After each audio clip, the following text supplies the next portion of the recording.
Hi friends, ചെമ്പനീർ പൂവിൻ്റെ ഇന്നത്തെ episode വിശേഷങ്ങളിലേക്ക് എല്ലാവർക്കും സ്വാഗതം. ഇന്നത്തെ എപ്പിസോഡ് അവസാനിക്കുമ്പോൾ നമ്മുടെ ചന്ദ്രയെ കളിയാക്കാൻ വേണ്ടി നമ്മുടെ മഹിമ അവൾക്ക് പൈസ കൊടുക്കുന്നുണ്ട്. എന്നിട്ട് പറയുന്നുണ്ട്, എനിക്ക് 2 മുഴം പൂ എടുത്ത് തന്ന ഈ പൂക്കാരി അമ്മേ എന്നൊക്കെ പറയുന്നുണ്ട്. എന്നിട്ട് അങ്ങനെയൊക്കെ പറഞ്ഞ് മഹിമ ചന്ദ്രയെ കളിയാക്കുന്നുണ്ട്. ചന്ദ്രയ്ക്കാണെങ്കിലും ഇതൊക്കെ കേൾക്കുമ്പോൾ ദേഷ്യം വരുന്നുണ്ട്. ആ രേവതിയോടുള്ള ദേഷ്യം തീർക്കാൻ വേണ്ടിയിട്ട് ചന്ദ്രയാണെങ്കിലോ രേവതിയുടെ പൂക്കടയൊക്കെ പൊളിക്കുന്നുണ്ട്. എന്നിട്ട് സച്ചിയോട് പറയുന്നുണ്ട്, ആരോ വന്ന് പൊളിച്ചു പോയതാണ് എന്ന് പറയുന്നത്. സച്ചിയാണെങ്കിലോ ദേഷ്യപ്പെടുന്നുണ്ട്.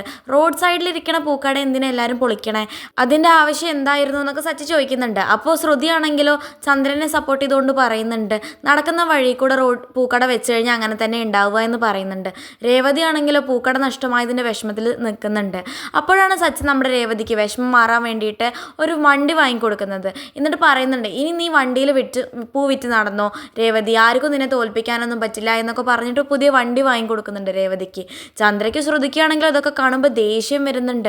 രേവതിക്ക് ഒരു പണി കൊടുക്കാൻ വേണ്ടിയിട്ടാണല്ലോ ചന്ദ്രയും ശ്രുതിയും കൂടെ ഇങ്ങനെയൊക്കെ ചെയ്തത്. എന്നിട്ട് ഇപ്പം അത് കാര്യം ഉണ്ടായില്ല. രേവതിക്കാണെങ്കിൽ പുതിയ വണ്ടിയും കിട്ടി. അതൊക്കെ കണ്ട് ചന്ദ്രയും ശ്രുതിയും ദേഷ്യപ്പെട്ട് നിൽക്കുന്നത് കാണിച്ചുകൊണ്ടാണ് ഇന്നത്തെ പ്രൊമോ അവസാനിക്കുന്നത്. ഇതുപോലെയുള്ള ചെമ്പനീർ പൂ വിശേഷങ്ങൾ നിങ്ങൾക്ക് പെട്ടെന്ന് അറിയാൻ വേണ്ടി ചാനൽ സബ്സ്ക്രൈബ് ചെയ്യാൻ മറക്കരുത്.